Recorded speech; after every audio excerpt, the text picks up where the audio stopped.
Aujourd'hui, je vais vous expliquer l'étymologie du deuxième pronom personnel qui est ni. N-I, troisième ton, après moi. Ni. Donc, ni veut dire tu, toi, te ou tes apostrophes. Oui, par exemple, te dans les verbes pronominaux comme wo. Tu t'appelles, tu te laves, donc il ne se traduira pas puisque déjà ni veut dire tu, donc il s'utilisera qu'une seule fois. Ensuite, c'est un adjectif possessif aussi, comme wo, on l'a vu dans l'exemple la dernière fois, comme wo papa. Là, si je dis ton papa au lieu de mon papa, je vais dire ni papa, tout simplement. Ta maman, ni maman. Ici, par exemple, je veux mettre un pluriel, parce que je ne voulais pas expliquer la dernière fois avec wo. Je vais dire, par exemple, tes petites sœurs, ni mei mei. Donc, on verra plus tard comment voir la différence entre singulier et pluriel qui n'existe pas en chinois. Mais j'ai dit ni de tu, donc ton, ta et tes aussi, et mei mei, qui veut dire petite sœur. Au niveau de l'étymologie, de l'histoire, vous avez ici, à gauche, ce qu'on appelle la clé de l'être humain. Tout simplement parce que ça ressemble à un être humain. On a enlevé la tête, on a enlevé les bras, ça veut dire un être humain. C'est normal. En français, dans le mot pronom personnel, il y a le mot personne. Une personne, un individu. Et moi, j'ai jamais entendu des animaux parler entre eux, donc c'est pour bien montrer que c'est des êtres humains qui s'adressent la parole, qui vont dire toi, tu, comment tu t'appelles. Donc, c'est normal qu'il y ait la clé de l'être humain. Ensuite, si on regarde, il y a un autre élément ici, que je vais refaire là. Là, j'ai un peu inventé, parce qu'il n'y a pas vraiment d'explication. Moi, j'imagine un moine Shaolin qui fait du Kung Fu, et qui est en train de se jeter et de donner un coup de pied. Voilà, vous avez le pied hein, ici, avec l'écart. Il est en train de sauter.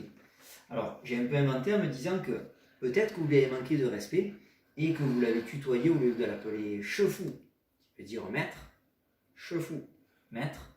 Donc là, peut-être qu'il s'est mis en colère et il vous donne un coup de pied. Bien sûr, c'est une blague, c'est pour essayer de vous permettre de vous rappeler du caractère. Et étant donné que normalement vous êtes en dessous de lui au niveau hiérarchie, vous devez le tutoyer parce que vous êtes plus jeune. Et oui, cet élément-là, qui se fait comme ça, veut dire jeune ou petit. Alors petit, au niveau de l'âge, en chinois, pas petit de taille. Donc vous êtes plus jeune que lui, donc vous ne pouvez pas le tutoyer, sinon il va se mettre en colère. Et vous vous adressez bien sûr à une personne. Et bien sûr, le mot jeune veut dire aussi que quand on tutoie une personne, que nous on est plus âgé qu'elle, on va lui dire ni, on va le tutoyer parce qu'il est plus jeune. Alors rapidement, hein, parce que ça c'est un rappel, l'élément être jeune vient de quelle histoire? Vous avez deux jambes collées, parce qu'en fait le petit c'est un petit bébé, qui est donc jeune, qui est emmitouflé dans une couverture. Il y a sa tête normalement, hein, et non, il y a ses deux petits bras pour montrer qu'il est tout petit, que c'est un bébé, un enfant, donc il est jeune. Voilà l'histoire de être jeune. On verra plus tard comment ça se prononce. Voilà l'histoire de ni. Et pour terminer, vous allez voir la décomposition. 1, 2, 3, 4, 5, 6, 7 traits comme au wo. Ça donne 1, 2, 3, 4, d'un seul coup celui-ci,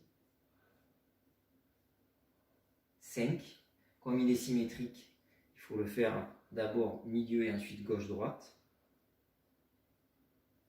6